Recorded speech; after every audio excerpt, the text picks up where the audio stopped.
तारीख 17 दिसंबर 1995।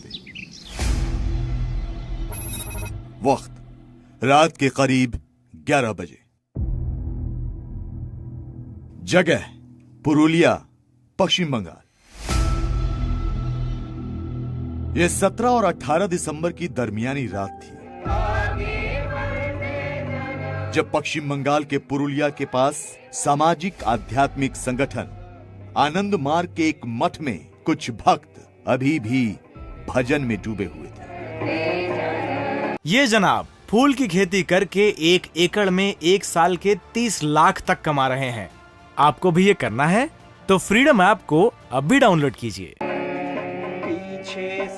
यही वो वक्त था जब पुरुलिया की झलदा पुलिस स्टेशन के इलाके में आसमान पर एक AN-26 कार्गो प्लेन ने मंडराना शुरू किया। थोड़ी देर बाद उस प्लेन से जमीन पर बड़े बड़े बकाए जाने लगे।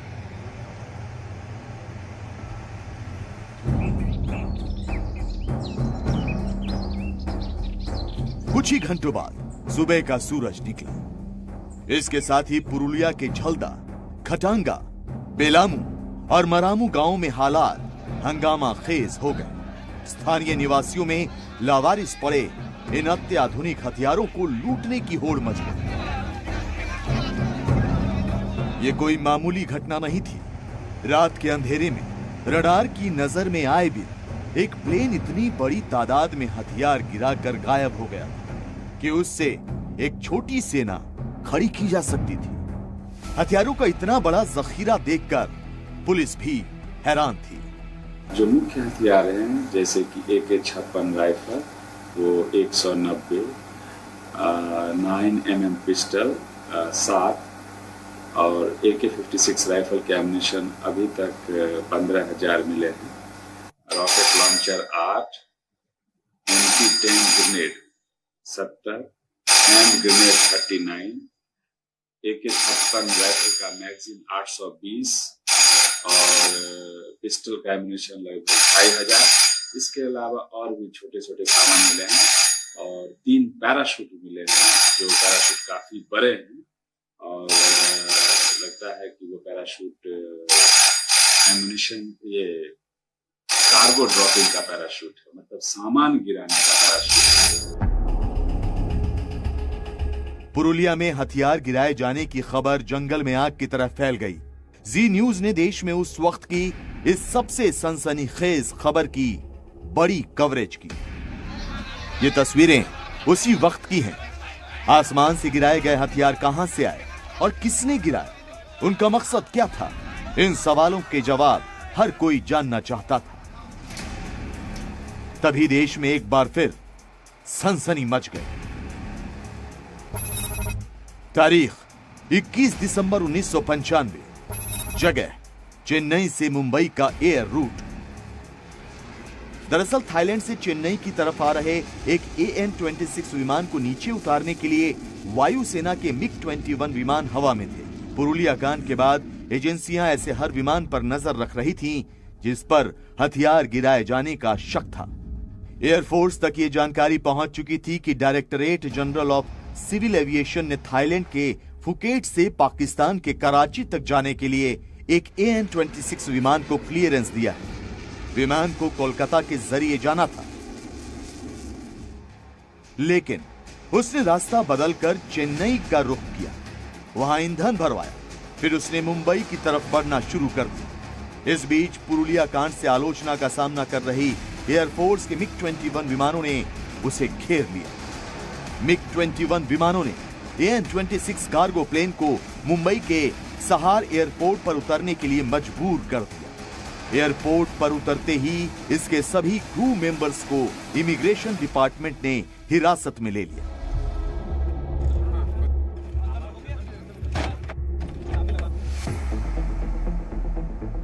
इमिग्रेशन डिपार्टमेंट ने AN-26 कार्गो प्लेन के जिन 7 क्रू मेंबर्स को गिरफ्तार किया था, उनमें 5 लातवियाई क्रू मेंबर्स थे।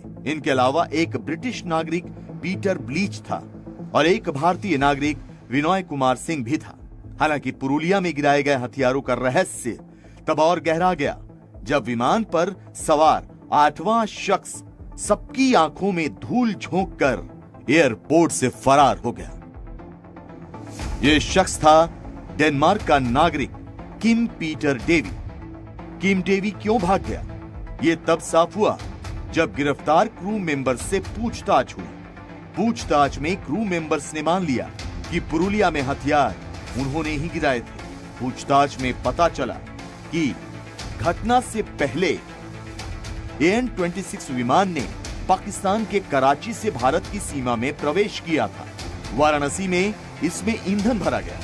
फिर म्यांमार की तरफ बढ़ते हुए इस विमान ने 17 दिसंबर 1995 को करीब रात 11 बजे पुरुलिया में अत्याधुनिक हथियारों का जखीरा गिराया।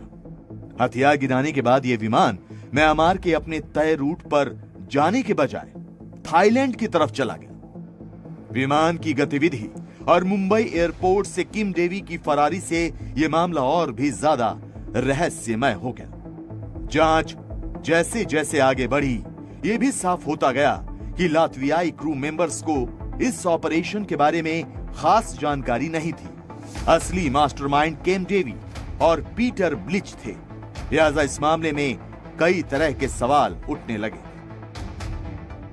अगर सरकार को ये मालूम था कि इस हवाई जहाज के जरिए ये आर्म्स पुरुलिया में गिराया हुआ है, तो सबसे अहम बात जो एक्सप्लेन नहीं कर पाई सरकार, वो सार इंटरनेशनल एयरपोर्ट में लैंड करने के बाद पहले प्लेन रिफ्यूल क्यों हुआ, दूसरा 1 घंटा तक वहाँ कोई सिक्योरिटी नहीं था जिससे किम डेवी को जाने का मौका मिला। सबसे अहम बात और ये है कि इसकी तहकीकात पूरे से नहीं हो पाई।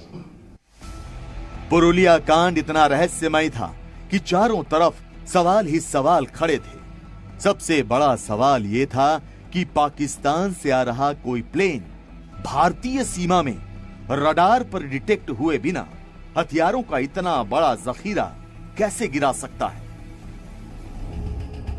ऐसे कई सवालों के जवाब उस वक्त की नरसिम्हा राव सरकार को देने थे। लिहाजा पुरुलिया हथियार कांड के 10 दिन बाद 27 दिसंबर 1995 को इस मामले की जांच देश की सबसे आला जांच एजेंसी CBI को सौंप दी गई। 24 दिसंबर 1995 को पीटर ब्लीच और 5 लातवियन क्रू मेंबर्स को मुंबई की एक अदालत में पेश किया गया और उन्हें जेल भेज दिया गया। फिर न्यायिक हिरासत में उन सभी को कोलकाता के प्रेसिडेंसी जेल भेज दिया गया। एक तरफ जांच जारी थी, दूसरी तरफ सरकार पर विपक्ष का दबाव बढ़ता जा रहा था। उसने इसे राष्ट्रीय सुरक्षा का मुद्दा बनाकर संसद का विशेष सत्र तक बुलाने की मांग की। समय अभी तय होना बाकी है और हम उनसे अनुरोध करेंगे कि वो सरकार से कहें कि सारे कांड पर विचार करने के लिए संसद का एक विशेष अधिवेशन बुलाया जाए। पुरुलिया आर्म्स ड्रॉपिंग तो इतना ग्लेरिंग एग्जाम्पल है राष्ट्रीय सुरक्षा का कि कोई विदेशी जहाज आए और विदेशी हथियार गिराकर चला जाए, सरकार को पता ही नहीं चले। CBI ने जांच शुरू की तो सामाजिक आध्यात्मिक संगठन आनंद मार्ग उसके शक के दायरे में आ गया। दरअसल जिस जगह पर हथियार गिराए गए थे वो जगह आनंद मार्ग के ग्लोबल हेडक्वार्टर आनंद नगर के बहुत पास थी। आनंद मार्ग इस नश्वर संसार से मुक्ति से पहले आनंद का रास्ता तलाशने वाले पंथ का नाम है। इस पंथ की शाखाएं दुनिया भर में फैली हुई। CBI ने आनंद मार्ग के कई मठों पर छापे मारे और उसके बहुत से अनुयायियों को गिरफ्तार भी किया। जी न्यूज की एक टीम ने भी उस वक्त आनंद मार्ग के हेडक्वार्टर पहुंचकर मामले की तह तक जाने की कोशिश की थी, लेकिन आनंद मार्ग ने अपने ऊपर लगे आरोपों को गलत बताया था और जांच पर ही सवाल उठा दिए।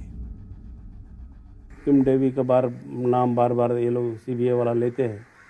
वो बॉम्बे एयरपोर्ट से कैसा एस्केप किया, कौन मदद किया उसको बॉम्बे एयरपोर्ट से? वो कोई इंडियन देशवासी नहीं है इस सबसे मिल लिया हो। ये एक बॉम्बे एयरपोर्ट एक सिक्योरिटी जोन है। एक प्लेन को आप आकाश से 2 जेट फाइटर भेज करके नीचे उतरवाया। उसके बाद इतना सिक्योरिटी जोन से एक आदमी, एक की criminal, most important dangerous person, वो कैसा एस्केप किया। उस वक्त आनंद मार्ग भी वही सवाल पूछ रहा था जो पूरा देश जानना चाहता था। आखिर मुंबई के एयरपोर्ट से किम डेवी कैसे फरार हुआ, जो धीरे धीरे इस पूरे हथियार कांड के मास्टरमाइंड के तौर पर सामने आ चुका था। किम डेवी आज भी पुरुलिया कांड का सबसे रहस्यमयी किरदार है।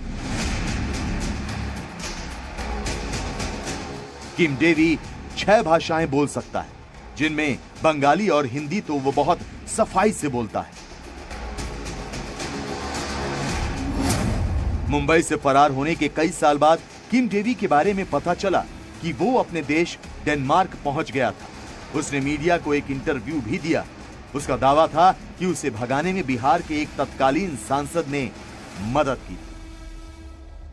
He was escorted out. Airport people were shown some identity cards by certain people, but definitely government of India. और उन्होंने सोचा कि साहब ये बड़े हस्ती लोग हैं, जा रहे हैं, जाने दीजिए। उसी तरह से निकल कर चले गए। ये मैं नहीं मानता जो ये एक्सप्लेनेशन दिया गया था कि साहब वो किम डेवी ये कहते हुए निकल गया कि आई वांट टू पे for fuel and all. That's all nonsense. The plane was not going anywhere from Bombay and he had no business to pay money.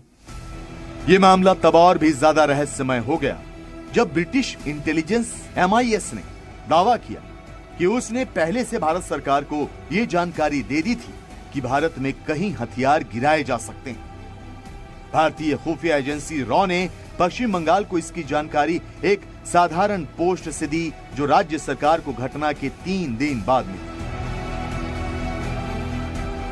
India government को खबर दिया गया था ये ब्रिटेन दावे के साथ कह रही है और रॉ भी इसे इनकार नहीं किया। देखा जा रहा है कि रॉ को वेस्ट बंगाल गवर्नमेंट का चीफ सेक्रेटरी का फोन नंबर नहीं पता, क्या इनका फैक्स नंबर नहीं पता। वो बाई मेल इनको एक इत्तला भेज रहे हैं, इंटीमेशन भेज रहे हैं कि साहब तुम्हारे यहाँ हथियार गिराया जा सकता है। और वो जो चिट्ठी रॉ के तरफ से, गवर्नमेंट ऑफ इंडिया के तरफ से वेस्ट बंगाल के उस वक्त जो चीफ सेक्रेटरी थे कृष्णमूर्ति साहब को पहुंच रही है हथियार गिराए जाने के 3-4 दिन बाद। तब दिल्ली में अगर इस तरह का कार्रवाई हो कि साहब वो बाई मेल ऑर्डिनरी पोस्ट इस तरह के खबर सेंसिटिव इंफॉर्मेशन भेजा जाता है, तब मुझे ये नहीं लगता कि ये बहुत बड़ा कोई क्लासिकल इनएफिशिएंसी वाला किस्सा है। इसमें एक बहुत बड़ा हादसा है। जाहिर है इस मामले में कोई न कोई ऐसा काला सच जरूर है जो आज तक सामने नहीं आया।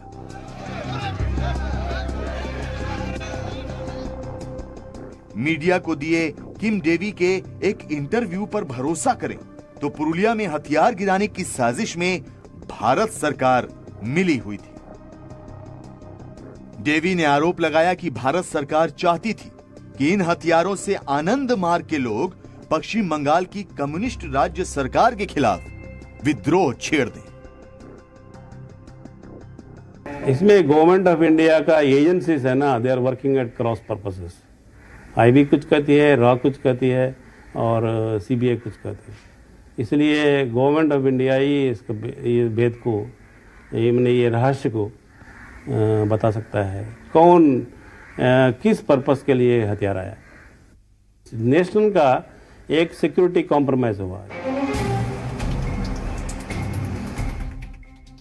बहरहाल सीबीआई ने 20 मार्च 1996 को इस मामले में 13 लोगों के खिलाफ कोलकाता के सिटी लेक सेशन कोर्ट में चार्जशीट दाखिल की। इन लोगों में आनंद मार्ग के कई अनुयायी भी थे। उसने आईपीएस की धारा 121, 121A, 122, 123 के साथ साथ आर्म्स एक्ट, एक्सप्लोसिव एक्ट और एयरक्राफ्ट एक्ट की तमाम धाराओं में यह केस दर्ज किया था। सीबीआई के चार्जशीट के पेज नंबर 7 के पैरा 9 में बहुत ही सनसनीखेज आरोप दर्ज थे, जिनके मुताबिक पुरुलिया में हथियार गिराए जाने की साजिश 18 अगस्त 1995 को कोपेनहेगन में हुई एक मीटिंग में बनी। इस मीटिंग में किम डेवी और पीटर ब्लीच के साथ 2 और लोग शामिल हुए थे। इस मीटिंग में पीटर ब्लीच को 2500 असॉल्ट राइफल और 15 लाख एमुनेशन राउंड की सप्लाई करने के लिए कहा गया। पीटर ब्लीच को एक अच्छी खासी रकम दी गई। इसके बाद 27 सितंबर 1995 को बैंकॉक में एक और मीटिंग हुई जिसमें हथियारों की तादाद कम कर दी गई। हथियार गिराने के लिए विमान का इंतजाम पीटर ब्लीच ने किया था। उसने लातविया से एक AN-26 एयरक्राफ्ट $2,50,000 में लातवियाई एयरलाइन से खरीदा। किम डेवी ने इसके परचेज के डॉक्यूमेंट्स पर दस्तखत भी किए। किम डेवी के बाद पीटर ब्लीच इस मामले का दूसरा सबसे बड़ा किरदार था। ब्रिटिश इंटेलिजेंस में रह चुका ब्लीच हथियारों को खरीदने और बेचने का धंधा करने लगा था। दूसरा जो बंदा है इसमें वो है पीटर ब्लीच। बहुत माना हुआ प्लेयर है, ब्रिटिश इंटेलिजेंस में रह चुका है और वो भी स्पेशल एयर सर्विसेज में, जो ब्रिटिश इंटेलिजेंस का एक खास विंग है। पीटर ब्लीच मुझे तो लग रहा है कि वो एक लंबा लड़ाई के लिए तैयार है, मेंटली और फिजिकली। परेशानी उसको पेश हो रही है क्योंकि इस तरह के हिंदुस्तान के गर्मी के वक्त इस तरह के जेल में बैठा हुआ है, अंग्रेज है, उसको परेशानी हो। बट मेंटली और फिजिकली ही is geared for a long battle, he knows what to do. वो अपना केस खुद आर्ग्यू कर रहा है, बहुत कॉन्फिडेंट है। उसको ये भी कॉन्फिडेंस है, उससे बात करके मुझे लगा कि साहब ये सीबीआई के केस में कुछ दम नहीं है। उसको इंडियन जुडिशियल प्रोसेस अच्छी तरह से मालूम है क्योंकि अंग्रेज है, उन्हीं का प्रोसेस यहाँ चलता है। उसको ये लग रहा है कि एविडेंस का जो हिसाब किताब है इसमें वो निकल जाएगा। अदालत में पेशी के दौरान जी मीडिया की एक टीम ने उस वक्त पीटर ब्लीच से बात की थी और उसके अंदाज से साफ था कि उसे लगता था कि वो बच जाएगा। हालांकि पीटर ब्लीच सजा से बचने में कामयाब नहीं हो पाया। एक लंबी सुनवाई के बाद अदालत ने पीटर ब्लीच और लातवियाई क्रू मेंबर्स को आजीवन कारावास की सजा सुनाई। हालांकि बाद में रूसी राष्ट्रपति व्लादिमीर पुतिन के दखल के बाद भारत रूस मैत्री को ध्यान में रखते हुए लातवियाई क्रू मेंबर्स को आजाद कर दिया गया। इसके बाद ब्रिटेन की सरकार के दबाव में पीटर ब्लीच को भी छोड़ दिया गया। लंबी अदालती लड़ाई के बाद आनंद मार्ग पर भी आरोप साबित नहीं हो सके। लिहाजा आज भी यह सवाल कायम है कि 17 दिसंबर 1995 को पुरुलिया में हथियार क्यों और किसके लिए गिराए गए थे। वैसे ये मानने वालों की कमी नहीं है कि ये हथियार पुरुलिया में गिराए ही नहीं जाने थे। कुछ लोगों का अनुमान है कि यह हथियार बर्मा के कचिन विद्रोहियों के लिए थे, लेकिन प्लान कामयाब नहीं होने की वजह से हथियार पुरुलिया में गिरा दिए गए। पुरुलिया में हथियार गिराए जाने का सच क्या है, यह आज भी एक रहस्य है। इस रहस्य पर्दा सिर्फ एक शख्स उठा सकता है, पूरे कांड का मास्टरमाइंड किम डेवी, जिसे भारत प्रत्यर्पित कराने की कोशिशें जारी हैं। 2018 में प्रधानमंत्री मोदी ने स्टॉकहोम में डेनमार्क के प्रधानमंत्री से मुलाकात के दौरान भी किम डेवी के प्रत्यर्पण का मुद्दा उठाया था। किम डेवी को भारत लाने की कोशिशें आज भी कानूनी लड़ाई में उलझी हुई हैं। 2022 में भी उसे लाने की कोशिश हुई। दूसरी तरफ सवाल सीबीआई की जांच पर भी है। यह हैरानी की बात है कि इस मामले के सबसे बड़े बुनियादी सवाल का ही जवाब नहीं मिला कि हथियार गिराने का मकसद क्या था। अपना छाती तानकर डेनमार्क में घूम रहे हैं, उनको पकड़ने में बिल्कुल नाकाम रहे हैं ये लोग, उनको पकड़ने में बिल्कुल नाकाम रहे हैं ये लोग। पर सबसे बड़ी बात ये है कि ये इन्होंने जांच करने का कोशिश तक ठीक से नहीं किया कि हथियार किसको जा रहे थे। पहले इन्होंने कहा आनंद मार्ग को जा रहे थे, वो केस ये एस्टेब्लिश कर नहीं पाए। आनंद मार्ग वालों को चार्जशीट में भी ये मतलब इन्होंने आनंद मार्ग का रेफरेंस ड्रॉप कर दिया। अब बाद में ये जांच करने का किसी भी तरह कोई कोशिश नहीं किया गया कि हथियार कहां जा रहे थे, किसको जा रहे थे। पुरुलिया हथियार कांड को अब 27 साल बीत चुके हैं। पहले दिन से लेकर अब तक सिर्फ कयास और दावे ही हैं। कुछ रक्षा विशेषज्ञों का अनुमान है कि हथियार म्यांमार में काचिन विद्रोहियों तक पहुंचाए जाने थे। वहीं कुछ का दावा है कि शायद ये हथियार श्रीलंका के लिट्टे विद्रोहियों के लिए थे। असलियत क्या थी, इसका कभी पता नहीं चल पाया। इस कहानी की असलियत कोई बता सकता है तो आज भी वो शायद किम डेवी ही है।